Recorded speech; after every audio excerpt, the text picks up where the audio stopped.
ശിവായ. നെല്ലേരി ശ്രീ മഹാദേവ ക്ഷേത്രം. രണ്ടാമത് ശ്രീമദ് ഭാഗവത സപ്താഹ ജ്ഞാനയജ്ഞം. രണ്ടാം ദിവസം. വീഡിയോയിലേക്ക് വാസുദേവായ. അഥ ഏകാദശോധ്യായ. മൈത്രേയ ഉവാച നിശമ്യഗതതാമേഷം ഋഷീണാം ധനുഷി ധ്രുവ സന്തസ്തേ ശ്രുവസ്പൃശ്യ നാരായണ നിർമ്മിതം സന്ധീയമാനേ തസ്മായ ഗുഹ്യ നിർമ്മിതാഃ ക്ഷിപ്രം വിനേശുർവിതുരക്ലേശ ജ്ഞാനോദയഥാ തസ്യാശ്വാസ്ത്രം ധനുഷി പ്രയുഞ്ജത സുവർണപുംഖാ കളഹം സവാസുസാ വിനിസൃതഃ വിശുർദിഷദ്ബലം യഥാവനം ഭീമരവാശുകണ്ഠിനാ തൈസ്തിഗ്മധാരേ പ്രധനേശിലീമുഖൈരിതസ്തുത പുണ്യജനാവദ്രുതാഃ തവഭ്യതാവൻകുപിതാ ഉദായിതാ സുവർണ ഉന്നദ്ധവണായി വാഹ്യാസുതാൻ പ്രഷക്തൈരഭിതാവതോ മൃതേന കൃതബാഹൂരിശുരോധരോധരാൻ നിനായ ലോകം പരമർക്കമണ്ഡലം വ്രജന്തേ നിർഭിദ്യ യമൂർധരേതസാ താൻ ഹന്യമാനാനഭിവീക്ഷ്യ ഗുഹ്യകാനനാഗതശ്ചിത്രടഥേന ഭൂരിശ ഔത്താനവാദ്യം കൃപയാ വിതാമഹോ മനുർജഗാദോപഗതഃ സഹർഷവേ മനുരുവാച അലം വത്സാതിരോഷേണ തമോദ്വാരേണ പാപ്മന യേന പുണ്യജനാനേതാനവധിസ്തമനാകസ നാസ്മദ്കുലോചിതം ദാത കർമ്മഹിതൽ സദ്ഗർഹിതം വധോ യദുപദേവാനാരബ്ധസ്തേ കൃതേന സാം നന്യേകസ്യാപരാധേന പ്രസംഗർബഹവോ ഭതാം ഭ്രാതുർവധാവിലപ്തേന ത്വയംഗഭ്രാതുവത്സരാ നായന്മാർഗോഹി സാധൂനാം ഋഷികേശാനുവർത്തിനാം യഥാത്മാനം പരാഗൃഹ്യ പശുവദ്ഭൂതവേശസം സർവഭൂതാത്മഭാവേന ഭൂതാവാസം ഹരിം ഭവൻ ആരാധ്യാവമുദുരാരാധ്യം വിഷ്ണുസ്ത പരമം പദം സത്വം ഹരേരധ്യാനസത്വം സാവിസമ്മത കഥം ത്വദ്യം ഗതവാൻ സുശിക്ഷൻ സദാമൃതം ദിദിക്ഷയാ കരുണയാ മൈത്രിയാചാകരജന്തുഷോ സമത്വന തയോർവ്യവായ സംഭൂതയോഷൽ പുരുഷയോരിഹ എവം പ്രവർത്തതേ സർഗ സ്ഥിതി സംയമേവ ച ഗുണനിധികരാ രാജൻ മായയാ പരമാത്മനാ നിമിത്തമാത്രം തത്രാസി നിർഗുണ പുരുഷഋഷഭ വ്യഘ്രാവിധം വിശ്വം യത്ര ഭ്രമതി ലോകവത്സഖല്വിതം ഭഗവാൻ കാലശക്രിയ ഗുണപ്രവാഹേണ വിഭക്തവീര്യ കരോത്രൈവ നിഹന്യഹന്ത ചേഷ്ടാഭിവും ന ഖലു ദുർവിഭാവ്യാസോനന്ദോനന്ദകരകാരുനാദിരാദിവ്യയാ തയോർവ്യവായ സംഭൂതയോഷൽ പുരുഷയോരിഹ എവം പ്രവർത്തതേ സർഗ സ്ഥിതി സംയമേവ ച ഗുണനിധികരാ രാജൻ മായയാ പരമാത്മനാ നിമിത്തമാത്രം തത്രാസി നിർഗുണ പുരുഷഋഷഭ വ്യഘ്രാവിധം വിശ്വം യത്ര ഭ്രമതി ലോകവത്സഖല്വിതം ഭഗവാൻ കാലശക്രിയ ഗുണപ്രവാഹേണ വിഭക്തവീര്യ കരോത്രൈവ നിഹന്യഹന്ത ചേഷ്ടാഭിവും ന ഖലു ദുർവിഭാവ്യാസോനന്ദോനന്ദകരകാരുനാദിരാദിവ്യയാ. 1000-ലധികം വർഷങ്ങൾ ചേരുന്ന ഒന്നാണ് ഒരു മന്വന്തരം എന്ന് നമുക്ക് ലളിതമായിട്ട് മനസ്സിലാക്കാൻ സാധിക്കും. അങ്ങനെ മന്വന്തരങ്ങൾ ധാരാളമുണ്ട്. ഓരോ മന്വന്തരത്തിലും ഓരോ മനു ഉണ്ടായിരിക്കും. അതിൻ്റെ ഒരു അധിപൻ എന്ന് വേണമെങ്കിൽ നമുക്ക് പറയാം. അപ്പോൾ മന്വന്തരത്തിൻ്റെ അധിപനായിട്ട് ഓരോ മന്വന്തരത്തിനും ഓരോ മനു ആയിട്ട് ഒരു മനു ഉണ്ടായിരിക്കും. മനു എന്നുള്ളത് ഒരു വേണമെങ്കിൽ ഒരു സ്ഥാനപ്പേരായിട്ട് നമുക്ക് കരുതാം. അതുപോലെ ഓരോ മന്വന്തരത്തിലും ഓരോ ഇന്ദ്രൻ ഉണ്ടായിരിക്കും. ഇന്ദ്രൻ എന്നുള്ള ഒരു വ്യക്തിയുടെ പേരല്ല. ഇന്ദ്രൻ എന്ന് പറയുന്നത് ഒരു പദവിയാണ് എന്ന് നമ്മൾ ഈ സമയത്ത് മനസ്സിലാക്കണം. അതേപോലെ സപ്തർഷികൾ, 7 ഋഷിമാർ എന്ന് പറയുന്നത് ഓരോ മന്വന്തരത്തിലും ഓരോ ഗ്രൂപ്പ് ഓഫ് സപ്തർഷികൾ എന്ന് വേണമെങ്കിൽ പറയാം. അങ്ങനെ സപ്തർഷികളും മാറി മാറി വരും. അങ്ങനെ ഒരു മന്വന്തരത്തിലെ മനുവിൻ്റെ പേരാണ് സ്വായംഭവൻ എന്ന് നമുക്ക് മനസ്സിലാക്കാം. അങ്ങനെ സ്വായംഭവ മനുവിൻ്റെ വംശത്തെക്കുറിച്ച് കൂടുതൽ മനസ്സിലാക്കണം എന്നുള്ളൊരു ആഗ്രഹം ആര് പറഞ്ഞു? വിതുരർ മൈത്രേയ മഹർഷിയോട് പറഞ്ഞു. അങ്ങനെ പ്രജാഹസൃജേതി ഭഗവാൻ കർദമോ ബ്രഹ്മണോദിത സരസ്വത്യാന്തപസ്തേപേ സഹസ്രാണാം സമാദശ. കർദമൻ എന്നുള്ളൊരു പ്രജാപതിയുടെ പേര്. പ്രജാപതി എന്ന് പറയുന്നത് ബ്രഹ്മാവിൻ്റെ പുത്രന്മാരെയൊക്കെ ആ രീതിയിലാണ് വിളിച്ചുകൊണ്ടിരുന്നത്. കർദമൻ എന്നുള്ള പ്രജാപതിയോട് ബ്രഹ്മാവ് പറയുകയാണ് എന്ത് ചെയ്യണം? പ്രജാസൃഷ്ടി ചെയ്യണം. കാരണം ബ്രഹ്മാവിൻ്റെ പ്രധാന കർത്തവ്യം എന്ന് പറയുന്നത് സൃഷ്ടികർമ്മമാണ്, അല്ലേ? സൃഷ്ടിയുടെ അധിപനായിട്ടാണ് നമ്മൾ ബ്രഹ്മാവിനെ കണക്കാക്കുന്നത്. അപ്പോൾ ബ്രഹ്മാവിൻ്റെ കർത്തവ്യത്തിൽ സഹായിക്കാൻ വേണ്ടിയിട്ട് ഈ മക്കളോടൊക്കെ ഈ അച്ഛനായിരിക്കുന്ന ബ്രഹ്മാവ് ഇങ്ങനെ ഇടയ്ക്ക് പറയും. അപ്പോൾ സൃഷ്ടി ചെയ്യണം എന്നുള്ള ബ്രഹ്മാവിൻ്റെ ആഗ്രഹം അറിഞ്ഞ ഉടനെ തന്നെ കർദമ പ്രജാപതിയെ ശിരസാവഹിച്ചുകൊണ്ട് ആ കർമ്മം നിറവേറ്റാൻ വേണ്ടിയിട്ട് എന്ത് വേണം? ദൈവാധീനം വേണം, അല്ലേ? നമ്മൾ എന്തൊരു കർമ്മം ചെയ്യുമ്പോഴും ഭഗവാന്റെ അനുഗ്രഹം ഉണ്ടായിരിക്കണം. അതിനുവേണ്ടി നമ്മൾ പ്രാർത്ഥിക്കും. ഇപ്പോൾ ഒരു മഹത്തായ ഒരു കർമ്മം തുടങ്ങുമ്പോൾ നമ്മൾ വിഘ്നേശ്വരനെ പ്രാർത്ഥിക്കും. ഒരു തടസ്സവും കൂടാതെ എല്ലാം മംഗളപര്യവസായിട്ട് മാറണം എന്ന് പ്രാർത്ഥിക്കാറുണ്ട് നമ്മൾ. അതുപോലെ ഭഗവാന്റെ ഏതെങ്കിലും ഒരു ഭഗവാന്റെ അനുഗ്രഹത്തിലൂടെ കർദമ പ്രജാപതി ശ്രീമൻ നാരായണ ഭഗവാനെയാണ് പ്രാർത്ഥിച്ചത്. അതിനു വേണ്ടിയിട്ട് അദ്ദേഹം ബിന്ദു സരസ് എന്നുള്ളൊരു സരസിൻ്റെ തീരത്ത് പോയിട്ട് വർഷങ്ങളോളം അദ്ദേഹം തപസ് ചെയ്തു. അങ്ങനെ ഭഗവാൻ ദർശനം കൊടുക്കുന്നതാണ് പിന്നെ അവിടെ നമുക്ക് കാണാൻ സാധിക്കുന്നത്. അപ്പോൾ ഭഗവാന്റെ ദർശനം ലഭിച്ച ആ കർദമന് എന്തെന്നില്ലാത്ത ആഹ്ലാദമായി. വളരെ ആഹ്ലാദത്തോടു കൂടിയിട്ട് അദ്ദേഹം ആ ഭഗവാനെ സ്തുതിക്കുകയാണ്. അല്ലയോ ഭഗവാനെ, മഹായോഗികൾ അനേക ജന്മങ്ങൾ സേവിച്ചാലും ദുർലഭ്യമായിരിക്കുന്ന ആ അങ്ങയുടെ ദർശനം എനിക്ക് തന്നുവല്ലോ എന്ന് വളരെ സന്തോഷത്തോടുകൂടി പറയുകയാണ്. കാരണം കർദമൻ കുറച്ച് വർഷങ്ങൾ സംവത്സരങ്ങൾ തപസ് ചെയ്ത ഉടനെ തന്നെ ഭഗവാൻ ആ കർദമന് ദർശനം കൊടുത്തു എന്ന് അവിടെ നമുക്ക് മനസ്സിലാക്കാം. അങ്ങനെ അത് അദ്ദേഹത്തിന്റെ വിനയം കൂടി അവിടെ സൂചിപ്പിക്കുന്നുണ്ട്. ഇതെൻ്റെ തപസ്സിന്റെ ഫലം കൊണ്ടല്ല, അവിടുത്തെ കാരുണ്യം കൊണ്ട് മാത്രമാണ് എന്നും കൂടി പറയുന്നു. കാരണം ഞാൻ എത്രയോ കഠിനമായി തപസ് ചെയ്തിട്ട് നിവൃത്തിയില്ലാണ്ട് ദർശനം തന്നതല്ല, പക്ഷേ ഭഗവാൻ എന്നിൽ കാരുണ്യം ചൊരിഞ്ഞതാണ് എന്ന് ഞാൻ മനസ്സിലാക്കുന്നു എന്നും കൂടി അദ്ദേഹം അവിടെ സൂചിപ്പിക്കുന്നു. അതുകൊണ്ട് തന്നെ സർവേശ്വരനായിരിക്കുന്ന ആ ഭഗവാനെ എങ്ങനെ ഭജിച്ചാലും അതൊരു വ്യർത്ഥമാവുകയില്ല എന്ന് അദ്ദേഹം അവിടെ ഭഗവാനോട് ഉണർത്തിക്കുന്നു. അങ്ങനെ ഭഗവാനെ നമസ്കരിച്ചതിന് ശേഷം ഭഗവാൻ അദ്ദേഹത്തിന് മറുപടി കൊടുക്കുകയാണ്. എന്താണ് പറയുന്നത്? ആ കർദമന്റെ കാപട്യമില്ലാത്ത ആ സ്തുതി കേട്ടുകൊണ്ട് സന്തുഷ്ടനായിട്ട് ഭഗവാൻ ഇങ്ങനെ കർദമനോട് പറയുകയാണ്, അല്ലയോ മഹർഷേ, അല്ലയോ മഹാമുനെ, എൻ്റെ ആരാധന ഒരിക്കലും നിഷ്ഫലമാവുകയില്ല. എന്തെങ്കിലും ആഗ്രഹത്തിന് വേണ്ടിയിട്ട് ആരെങ്കിലും എന്നെ പ്രാർത്ഥിച്ചാൽ അവർക്കൊരിക്കലും നിരാശ അനുഭവിക്കേണ്ടി വരികയില്ല. വിശേഷിച്ചും എന്താണ്, അങ്ങയെപ്പോലുള്ള ഏകാന്ത ഭക്തന്മാരിൽ എൻ്റെ അനുഗ്രഹം എപ്പോഴും ഉണ്ടായിരിക്കുമെന്നും കൊണ്ടൊരു ഉറപ്പ് കൂടി ഭഗവാൻ കർദമ പ്രജാപതിക്ക് കൊടുക്കുന്നു. അപ്പോൾ അങ്ങയുടെ മനോരഥത്തെ ഞാൻ മുൻകൂട്ടി മനസ്സിലാക്കിയിട്ടുണ്ട്. അങ്ങ് എന്തിനാണ് തപസ് ചെയ്യുന്നത് എന്ന് പറയാതെ തന്നെ എനിക്കറിയാം. അപ്പോൾ അതിനു വേണ്ടിയിട്ടുള്ള അങ്ങയുടെ ആഗ്രഹം സഫലമാകുന്നതിന് വേണ്ടിയിട്ടുള്ള എല്ലാ കർമ്മങ്ങളും അല്ലെങ്കിൽ എല്ലാം തന്നെ ഞാൻ തീരുമാനിച്ചുറപ്പിച്ച് വെച്ചിട്ടുണ്ട് എന്നുള്ളൊരു ഉറപ്പും കൂടി ഭഗവാൻ ആർക്ക് കൊടുക്കുന്നു?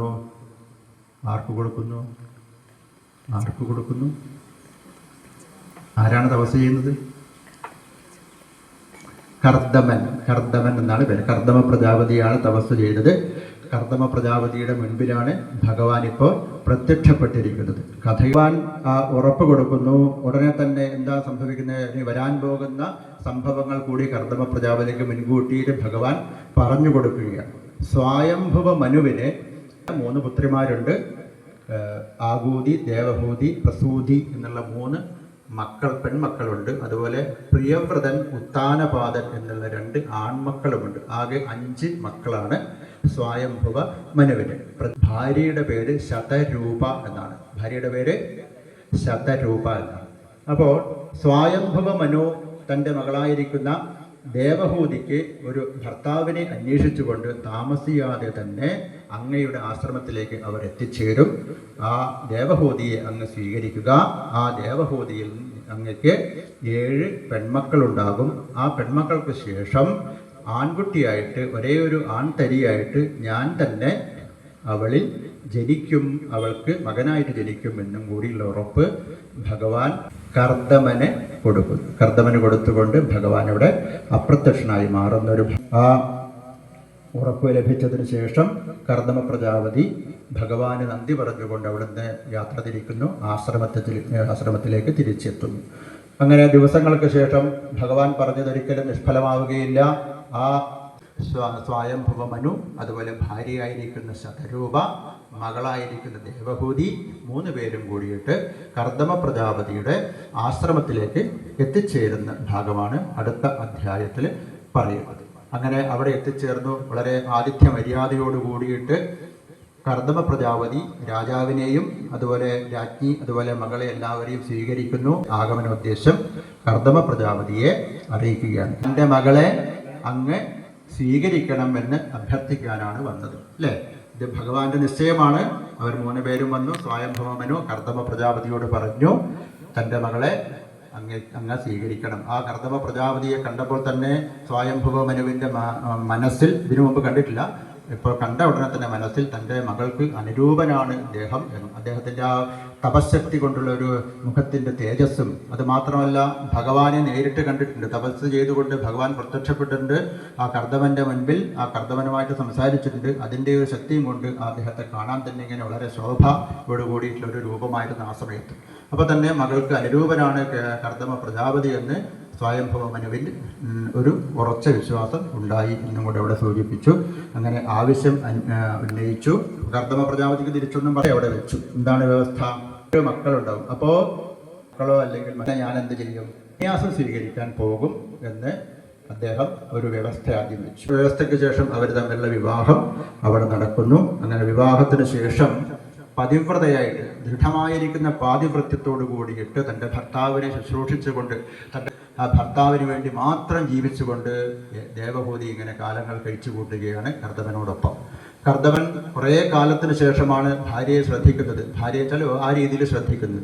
അയ്യോ, ഭാര്യയാകെ ശുഷ്കിച്ച് ശോഷിച്ചു പോയില്ല, എല്ലും തോലുമായി പോയി, കാണാൻ പ്രായം കുറേ ആയതുപോലെ തോന്നുക. ഇങ്ങനെയൊക്കെയുള്ളൊരു സംഭവമാണ് ഒരിക്കൽ കർദമൻ ഈ ദേവഹൂതിയെ നോക്കുമ്പോൾ കാണുന്നത്. അപ്പോഴാണ് അദ്ദേഹത്തിന് മനസ്സിലായത്, ഞാൻ ഇതുവരെ തൻ്റെ ഭാര്യയെ ശ്രദ്ധിച്ചില്ലല്ലോ. അങ്ങനെയുള്ള ദേവഹൂതിയോട് കർദമ പ്രജാപതി ചോദിക്കുകയാണ്, നിനക്ക് എന്താണ് വേണ്ടത്? എനിക്ക് നിന്നെ ശ്രദ്ധിക്കാൻ സാധിച്ചില്ല, അതിന് പകരമായിട്ട് ഞാൻ എന്ത് ചെയ്യാം? ഇത്രയും കാലത്തെ എൻ്റെ തപശക്തി, ആ തപശക്തിയിൽ നിന്ന് ലഭിച്ചിരിക്കുന്ന ഒരു ദിവ്യ ദൃഷ്ടി, മുൻകൂട്ടി കാണാനുള്ളൊരു കഴിവ്, ആ നിങ്ങളല്ല പ്രതീക്ഷിക്കുന്നത്. നേരെ മറിച്ച് എന്ത് വേണം? സന്താനത്തെയാണ് പ്രതീക്ഷിക്കുന്നത്. സൽസന്താനങ്ങളെയാണ് ഒരു ഭർത്താവിൽ നിന്ന് ഭാര്യ പ്രതീക്ഷിക്കുന്നത് എന്ന് ഭഗവാന്റെ ആഗ്രഹങ്ങളും ഭഗവാന്റെ നിർദ്ദേശങ്ങളൊക്കെ ഓർമ്മ വരുന്നത്. ഉടനെ തന്നെ എന്ത് ചെയ്തു? തൻ്റെ തപശക്തി കൊണ്ട് ഒരു മനോഹരമായിരിക്കുന്ന എല്ലാ സുഖ സൗകര്യങ്ങളോട് കൂടിയിരിക്കുന്ന ഒരു വിമാനത്തെ അവിടെ സൃഷ്ടിക്കുന്നു. ആ വിമാനത്തിൽ കർദമ പ്രജാപതി ദേവഹൂതിയെ പിടിച്ചു കയറ്റുന്നു. അങ്ങനെ അവർ യാത്ര ആരംഭിക്കുന്നു. എന്താണ് യാത്ര? നമ്മൾ ഹണിമൂൺ എന്നൊക്കെ പറയുന്നില്ല അല്ലേ? അതേപോലുള്ളൊരു യാത്ര. ഏതായാലും നേരെ ബിന്ദു സരസിലേക്കാണ് പോകുന്നത്. ആ ബിന്ദു സരസിൽ എത്തിയതിനു ശേഷം ദേവഹൂതിയോട് കർദമ പ്രജാപതി പറയുന്നു, ആ ബിന്ദു സരസിൽ നീ ഇറങ്ങി മുങ്ങി കുളിച്ച് കയറി വരാൻ വേണ്ടി പറയുകയാണ്. ആയിരക്കണക്കിന് ദാസിമാരവിടെ ഇങ്ങനെ സ്വീകരിക്കാൻ വേണ്ടിയിട്ട് കാത്തു നിൽക്കുന്നുണ്ട്.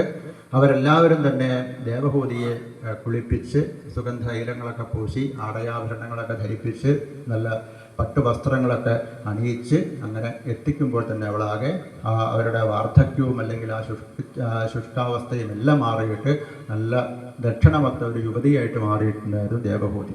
തുടർന്നവർ പല പല സ്ഥലങ്ങളിൽ പോയിട്ട് പല പല ഉദ്യാനങ്ങളിൽ ഇങ്ങനെ കാമഭോഗങ്ങളെ അനുഭവിച്ചുകൊണ്ട് കുറേ വർഷക്കാലം അവരിങ്ങനെ കഴിഞ്ഞുകൂടിയതായിട്ട് അവിടെ വർണ്ണിക്കുന്നു. തുടർന്നവരെല്ലാം മതിയാക്കിയിട്ട് തിരിച്ച് ആശ്രമത്തിലെത്തി. അങ്ങനെ അതിനുശേഷം ദേവഹൂതി ഒരു 7 പെൺകുട്ടികളെ പ്രസവിക്കുന്ന ഭാഗം കൂടി അവിടെ വർണ്ണിച്ചു. അങ്ങനെ 7 പെൺകുട്ടികൾ പിറന്ന ഉടനെ തന്നെ ഒരു വ്യവസ്ഥയുണ്ട് അല്ലേ? കുട്ടികളുണ്ടായാൽ ഉടനെ തന്നെ ഞാൻ എന്ത് ചെയ്യും? സന്യാസം സ്വീകരിക്കാൻ വേണ്ടി പോകുമെന്ന് കർദമ പ്രജാപതി ആദ്യം തന്നെ അവിടെ ഒരു വ്യവസ്ഥ വെച്ചിട്ടുണ്ട്. അപ്പോൾ അതേ പ്രകാരം ഞാൻ സന്യസിക്കാൻ പോവുകയാണെന്ന് കർദമ പ്രജാപതി ദേവഹൂതിയോട് പറയുന്നു. ദേവഹൂതി ഉടനെ മറുപടി കൊടുക്കുകയാണ്. എന്താണ് മറുപടി? ഞാൻ സ്ത്രീയായിട്ട് ഒരുവൾ മാത്രമേ ഇവിടെയുള്ളൂ. എനിക്ക് ലഭിച്ചത് മുഴുവൻ പെൺമക്കളാണ് അല്ലേ? 7 പെൺകുട്ടികളുണ്ട്, ഞാനും ഉണ്ട്. ഞാൻ ഇവരെയും കൊണ്ട് എന്ത് ചെയ്യും? അതും കൂടി പറഞ്ഞു തന്നിട്ട് പോകണം എന്നുള്ളത്. ആണായിരിക്കുന്ന അങ്ങ് ഇവിടുന്ന് പോയാൽ പിന്നെ ഞാനെന്ത് ചെയ്യും? ഇവരെ വളർത്തി വലുതാക്കണം, അവരെ വേണ്ട രീതിയിൽ വിവാഹം ചെയ്ത് അയക്കണം അല്ലേ? അതിനുശേഷം ഞാൻ ഒറ്റയ്ക്ക് ഉണ്ടാവുള്ളൂ. പെൺമക്കളൊക്കെ ഭർത്താക്കന്മാരുടെ വീട്ടിൽ പോയതിന് അവർ മാത്രമല്ലേ ഉള്ളൂ അല്ലേ? ദേവഹൂതി മാത്രമേ അവിടെ ഉണ്ടാവുള്ളൂ. അപ്പോൾ എന്ത് ചെയ്യും? ഇതിനുള്ള മറുപടി കൂടി തന്നിട്ട് പോയാൽ മതി എന്നുള്ള രീതിയിൽ ദേവഹൂതി ഭർത്താവിനോട് അപേക്ഷിക്കുകയാണ്. ആ അപേക്ഷ പ്രകാരം കർദമ പ്രജാപതി തൽക്കാലം സന്യസിക്കാൻ പോവാതെ അവിടെ തന്നെ കുറച്ച് കാലം കൂടി താമസിച്ചേ മതിയാകും. കാരണം ഇനി ഒരാൾ കൂടി വരണം അല്ലേ? ഭഗവാന്റെ ആഗ്രഹമാണ്. അപ്പോൾ അതും കൂടി കർദമൻ്റെ മനസ്സിലുള്ളത് കൊണ്ട് കർദമ പ്രജാപതി പോകാതെ കുറച്ച് നാൾ കൂടി അവിടെ ദേവഹൂതിയോട് ഒത്ത് താമസിക്കുന്നു. അങ്ങനെ അവരിലാണ് രണ്ടാമത് ഒരു മകൻ ജനിക്കുന്നത്. ആ മകൻ ആരാണ്? ഭഗവാൻ തന്നെയാണ്, ശ്രീമൻ നാരായണ ഭഗവാൻ തന്നെ. കപിലൻ എന്ന പേരിൽ അവിടെ അവതരിക്കുന്ന ഭാഗം നമ്മൾ രാവിലെ വായിച്ചു. അങ്ങനെ കപിലൻ എന്നുള്ള രീതിയിൽ അവിടെ ഒരു മകനുണ്ടായി. ഉടനെ തന്നെ ആര് പോയി? ഒരിക്കൽ ഏകാന്തമായിട്ടിരിക്കുന്ന സമയത്ത്, കപിലൻ ഇങ്ങനെ ഇരിക്കുന്ന സമയത്ത് കർദമ പ്രജാപതി കപിലൻ്റെ അടുത്തെത്തുന്നു.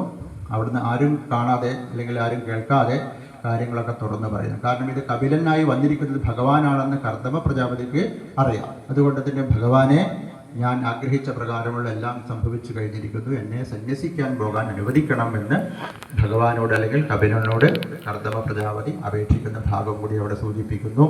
അങ്ങനെ കപിലൻ തിരിച്ചു മറുപടി പറയുകയാണ്, ഏതായാലും അങ്ങയുടെ ഉദ്ദേശങ്ങളൊക്കെ ഇവിടെ സമാപിച്ചിരിക്കുന്നത് കൊണ്ട് അങ്ങേക്ക് സന്യസിക്കാൻ പോകുന്നതിൽ തടസ്സമൊന്നുമില്ല എന്ന് പറഞ്ഞിട്ട് അനുവാദം കൊടുക്കുന്നു.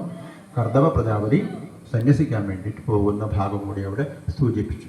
പിന്നീട് മക്കളൊക്കെ വലുതായി. അങ്ങനെ ഓരോ മക്കളെയും പെൺമക്കളെയും മുഴുവൻ ഓരോരോ പ്രസിദ്ധരായിരിക്കുന്ന മഹർഷിമാർക്ക് അവിടെ വിവാഹം ചെയ്ത് കൊടുക്കുന്ന ഭാഗം കൂടി ഇവിടെ സൂചിപ്പിച്ചു. അതിനിടയിൽ വളരെ വിശദമായിട്ടുള്ളൊരു സാംഖ്യശാസ്ത്രം ഉപദേശിക്കുന്ന ഭാഗം കൂടി അവിടെ സൂചിപ്പിക്കുന്നുണ്ട്. സാഖ്യശാസ്ത്രം എന്ന് പറയുന്നത് ഷഡ്ദർശനങ്ങളിൽ ഒന്നാണ്. സാഖ്യം, യോഗ, ന്യായം, വൈശേഷികം, മീമാംസ, വേദാന്തം, ഇങ്ങനെ ഒരു 6 ദർശനങ്ങളാണ് ഭാരത ദർശനങ്ങൾ എന്നറിയപ്പെടുന്നത്. അതിൽ വളരെ പ്രധാനപ്പെട്ട, എല്ലാം പ്രധാനപ്പെട്ടതിനാണ്, അങ്ങനെ ആ ഷഡ്ദർശനങ്ങളിൽ ഒന്നായിരിക്കുന്ന സാഖ്യദർശനം. ആ സാഖ്യദർശനത്തെ ഒന്നുകൂടി പ്രചാരത്തിൽ എത്തിക്കണം, അതിനു വേണ്ട പ്രചാരം കൊടുക്കണം എന്നുള്ളൊരു ലക്ഷ്യമായിരുന്നു ഈ കപിലൻ എന്ന പേരുള്ള ഭഗവാന്റെ അവതാര ഉദ്ദേശം എന്ന് നമുക്ക് മനസ്സിലാക്കാൻ സാധിക്കണം. ഹരി ഗോവിന്ദ ഹരി ഗോവിന്ദ. കൊമ്പും ചൂരലും കക്ഷത്തിൽ വയ്ക്കാം, പമ്പരം വെക്കാമംഗത്തിൽ. അന്യന്മാരാരും വന്നെടുക്കില്ല, കണ്ണനുണ്ണി മാമുണ്ണണേ. ഗോവിന്ദ ഹരി ഗോവിന്ദ ഹരി ഗോവിന്ദ ഹരി ഗോവിന്ദ. തൃഷ്ണയോടെ വരുന്നു ശങ്കരൻ, വിഷ്ണു നിർമാല്യമുണ്ണാനും പുണ്യം നേടാനും കാകവേഷത്തിൽ കണ്ണനുണ്ണി മാമുണ്ണണേ. ലാക്കു നോക്കുന്നു നീ ഉണ്ട കിണ്ണം, നക്കിത്തോർത്തിവ എല്ലാം ധാരാളം. ഉണ്ണുകിൽ വെളുത്തിടും നിന്നോടൽ, കണ്ണനുണ്ണി മാമുണ്ണണേ. ഗോവിന്ദ ഹരി ഗോവിന്ദ ഹരി ഗോവിന്ദ ഹരി ഗോവിന്ദ.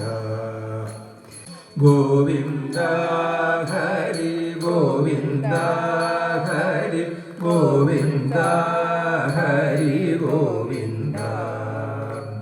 ഗോവിന്ദ ഹരി ഗോവിന്ദ ഹരി. തവ ചരണയുഗം കാളി മഹേശ്വരി പാർവതി ശങ്കരി, ശരണം മേ തവ ചരണയുഗം. ദേവി മഹേശ്വരി പാർവതി ശങ്കരി, ശരണം മേ തവ ചരണയുഗം.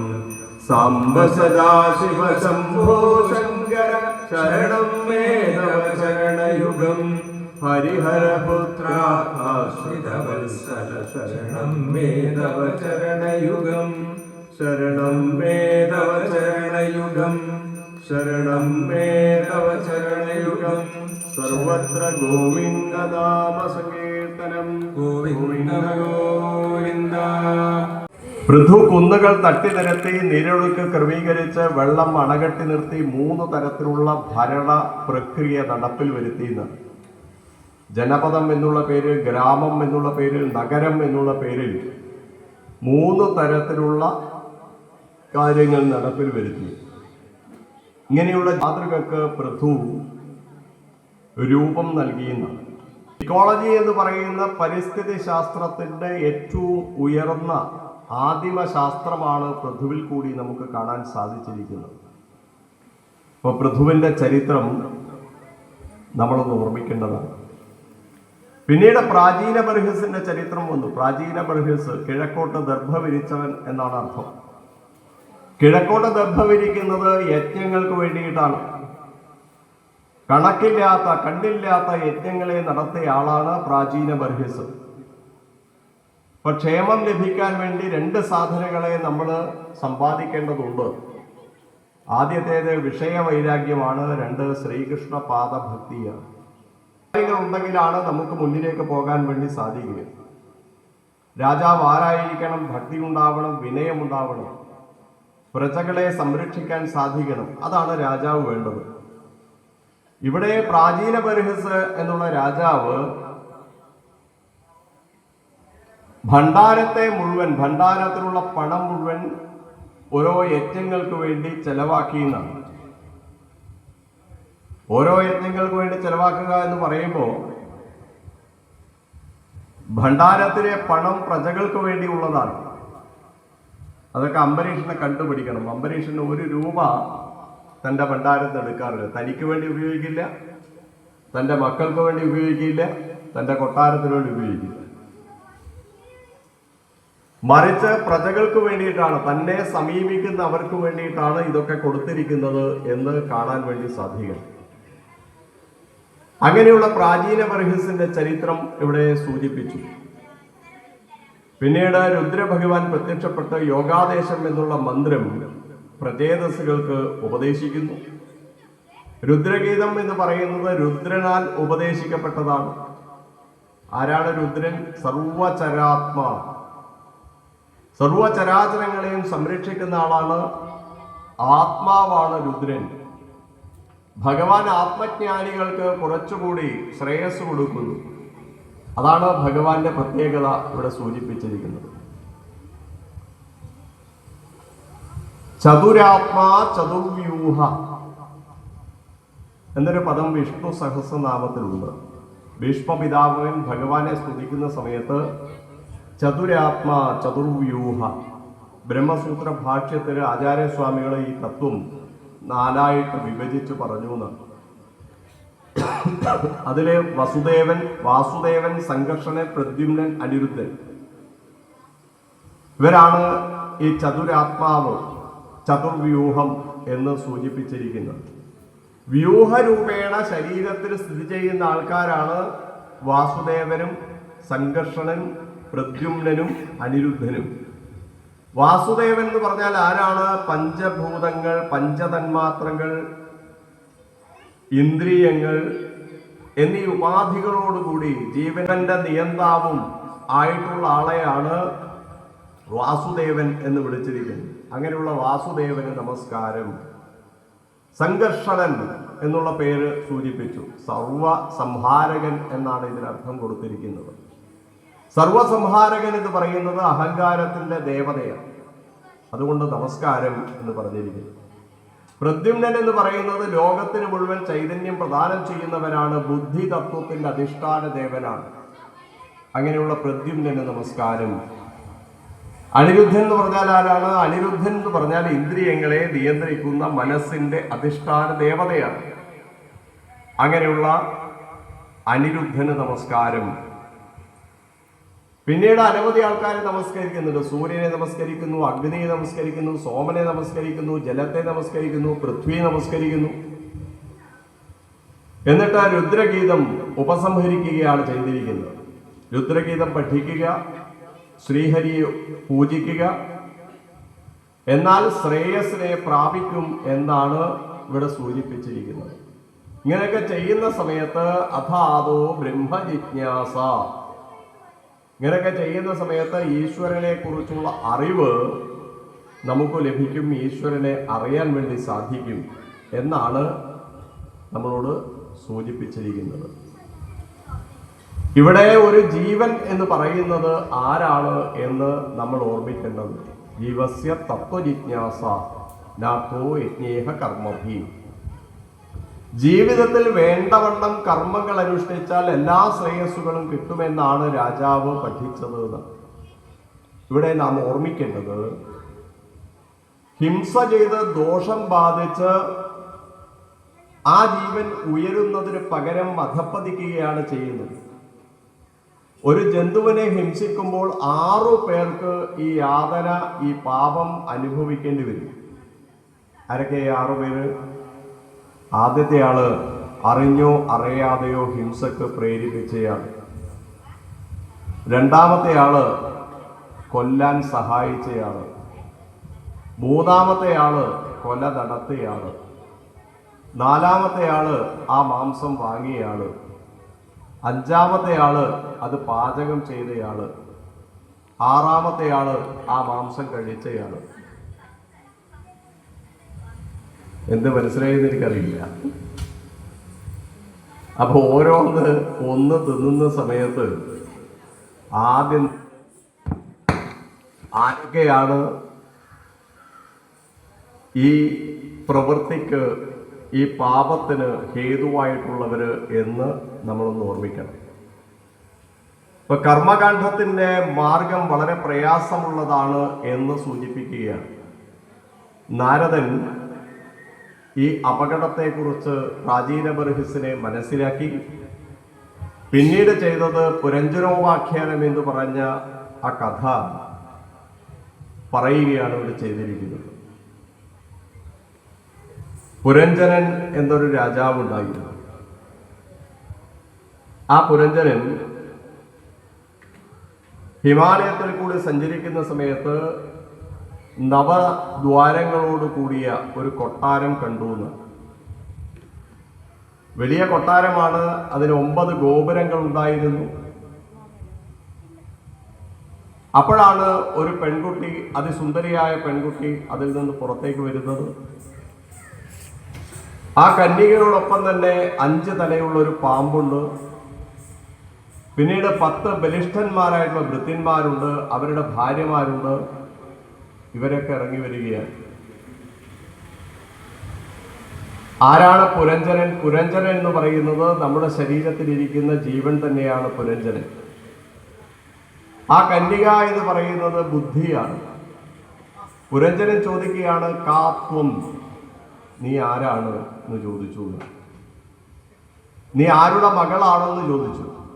ഈ കൊട്ടാരം ആരുടേതാണെന്ന് ചോദിച്ചു. ഒറ്റ ഉത്തരവേ ഉണ്ടായുള്ളൂ, അറിഞ്ഞുകൂടാന്ന്.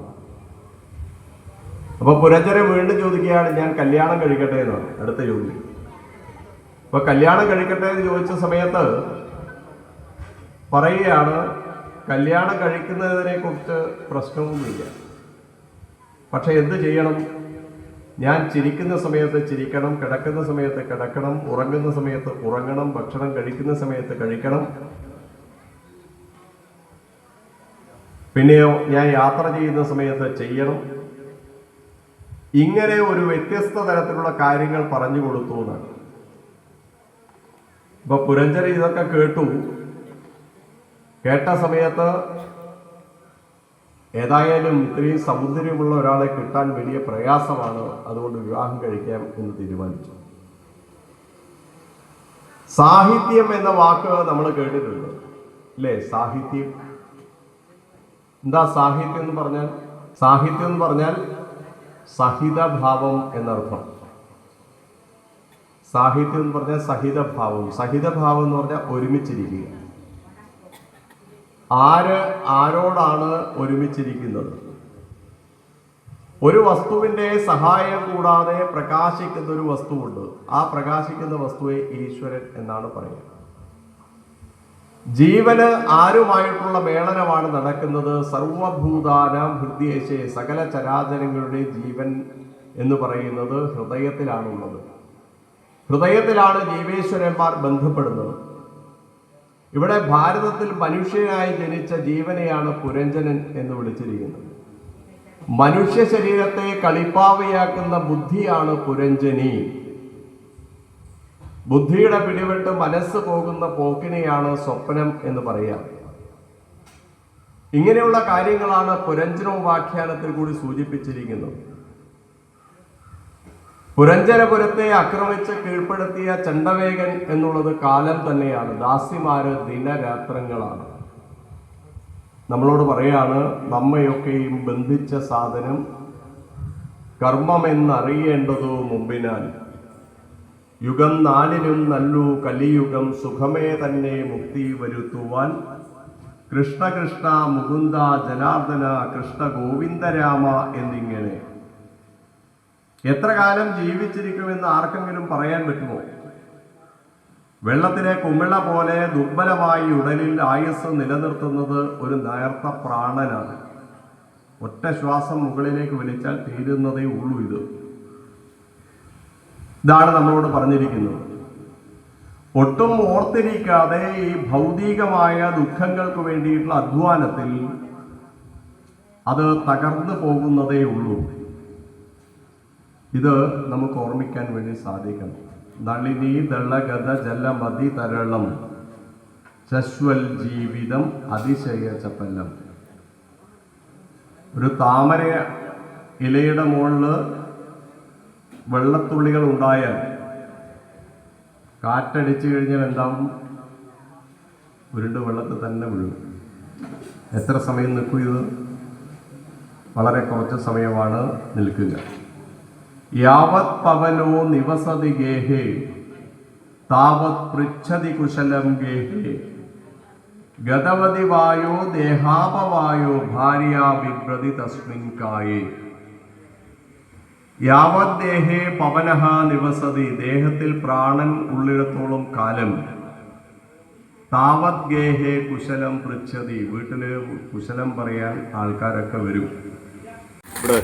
അഥാപണയത്വം സ്വവിധിനാഭിഷിച്യാപതേന വാസസാക്ഷാദ്യാഭൂഷണാലേപസ്ത്രത്തിലകാദിഭി രൂപസ്കൃതം ഭുക്തവന്തം ധൂപദീപമാല്യാലാചകിസലയാ അങ്കുര ഫലോപഹാരോപേതയാ വൈശസ സംസ്ഥയാ മഹദാ ഗീതസ്തുതി മൃദംഗപടവഘോഷേണാത പുരുഷപശും ഭദ്രകാള്യാഃ പുരതൗപവേശയാമാസു അധ വൃഷളരാജപണിം പുരുഷപശൂരസ്യ കാസവേന ദേവീം ഭദ്രകാളീം യക്ഷ്യമാണസ്തദഭിമന്ത്രിതതമസി മതികരാളാ നിശിതമുപാദദേ ഇതി തേഷാം വൃഷളാണാം രജസ്തമ വപുഷാ സഹസോച്ചാണസൈവ ദേവീം ഭദ്രകാളീം അമ്മേ നാരായണ ദേവീ നാരായണ ലക്ഷ്മീ നാരായണ ഭദ്രേ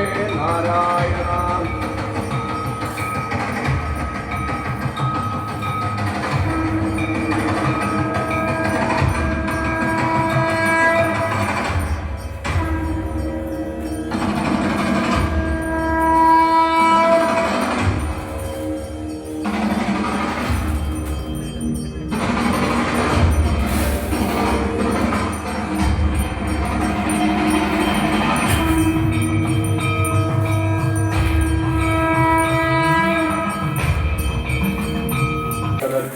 ൂപധേനസ്വൈരം വിഹരതാം ഹിംസാ വിഹാരാണാം ധർമാതിദാരുണം യദ്ബ്രഹ്മഭൂതസ്യ സാക്ഷാത് ബ്രഹ്മശ്രീസുതസ്യാദം വൈനസ്യ സർവഭൂതസുഹൃതസുരായാമപ്യമനുമത നനുമതമാലംഭനം തതുപരഭ്യാ ബ്രഹ്മതേജസാ വിദുർവിസഹേനാദന്തഹ്യമാനേന വപുഷാ സഹഗോച്ഛതാണ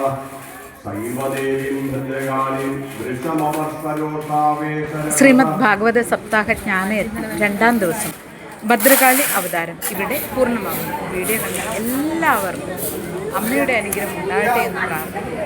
ഹര ഹര മഹാദേവ്.